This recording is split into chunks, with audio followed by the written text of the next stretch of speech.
Hello, Monarchs. It's Mrs. Zulsdorf. Welcome back to another Wellness Wednesday. This time of year, we often talk about giving and showing kindness to others. Some of you might have given a donation and participated in our giving tree, which helps families in our community have a wonderful holiday season. We want to use this opportunity to show you how glad we are that you are a student here at Hearst.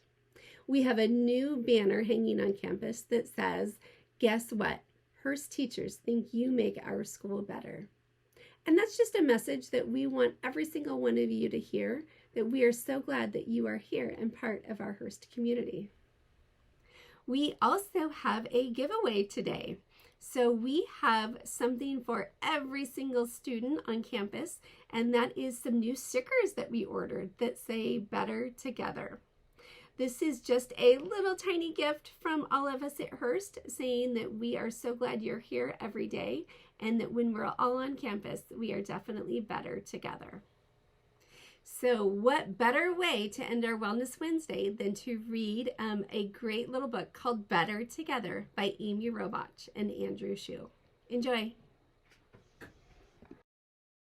To Read With Me Fun. Today's story is Better Together, written by Amy Robach and Andrew Shue, illustrated by Lenny Wynn. One stormy night, the wind howled through the woods, the trees shook, the branches clacked, and Mrs. Squirrely and her two squirrels were blown right out of their nest. Bump, bump, bump. "This way," Mrs. Squirrely called. "I know a hollow tree nearby." Beck and Fern followed their mama through the forest to an oak tree with a hollow trunk. It was warm and dry inside. Meanwhile, not far away, the wind was howling, trees shaking, branches clacking, the rain coming down and down and down, and swish! Mr. McMonk and his two chipmunks were blown right out of their burrow. "Follow me," Mr. McMonk called to Peanut and Sam. They followed their papa to the hollow in the trunk of a great oak. It was warm and dry inside, and full of squirrels. Mrs. Squirrely greeted Mr. McMonk. "Good thing we all found this nice spot to stay." Mr. McMonk smiled. "It's our lucky day." Beck and Fern and Sam and Peanut were shy at first, but not for long. A full hollow meant there was always someone to play with. Beck loved Stack the Sticks, and it turned out Peanut did too. Sam was a huge fan of Rotten Nut Hunter, and so was Fern. Plus, some games were just paws down better. Jumping rope with two was tough, but with four, no problem. Fern and Beck and Sam and Peanut played tree trivia and nutball and tag. They raced around and around the hollow until they were dizzy. Then they fell into a great big furry heap and snoozed. The storm raged all night and into the next day. The wind kept blowing. The rain kept falling. After a while, everyone got a little testy. "Quit poking me with your paw," Sam told Fern. "You're hogging all the pine needles," Beck complained to Peanut. After a long night, Mr. McMonk made breakfast. "How about some mushrooms?" he asked.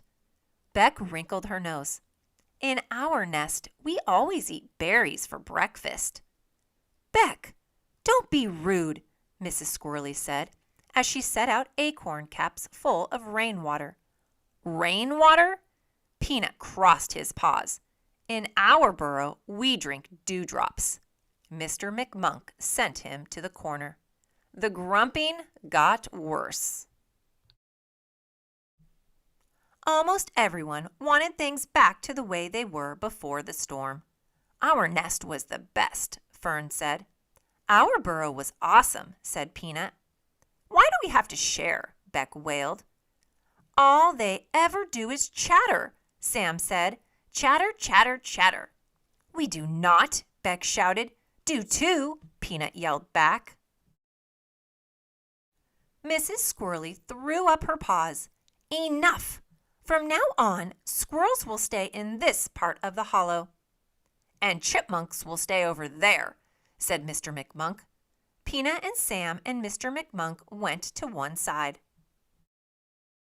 Fern and Beck and Mrs. Squirrely went to the side. Just as they settled in, Beck looked out and, "The storm is over," she cried. "We can go home," Peanut added. So Mrs. Squirrely took Fern and Beck back to their nest at the top of the tree. Mr. McMonk took Peanut and Sam back to their burrow. But what they had thought was the best and awesome wasn't quite how they had remembered it. The nest had a great view, but it was a little drafty. The burrow was super cozy, but a little damp. Most of all, both felt too quiet and empty. Fern rubbed her eyes with the back of her paw. "Can we go see Peanut and Sam?" she asked. "What a good idea," said Mrs. Squirrely. Meanwhile, Peanut found berries tucked away in the corner of the hollow. "Beck and Fern would really like these," he said. "They always eat berries for breakfast." "Let's take them some," Sam said. So Peanut and Sam and Mr. McMonk raced out of the burrow and climbed up the oak tree just as Fern and Beck and Mama Squirrel were climbing down. They met in the middle, by the hollow. "Sam! Beck! Fern! Peanut!" The squirrels and chipmunks raced circles around the tree when they saw each other. "Mama, can we stay here from now on?" Fern begged. "Us too," Sam and Peanut asked their papa. "We'll see," said Mr. McMonk. He smiled at Mrs. Squirrely. "I think I'll try mushrooms for breakfast tomorrow," Beck said. "No, let's have berries," said Peanut, "with rainwater." "Deal," said Sam and Fern. They all shook paws. And that's how the squirrel and chipmunk families became the McSquirrelies. Together for good.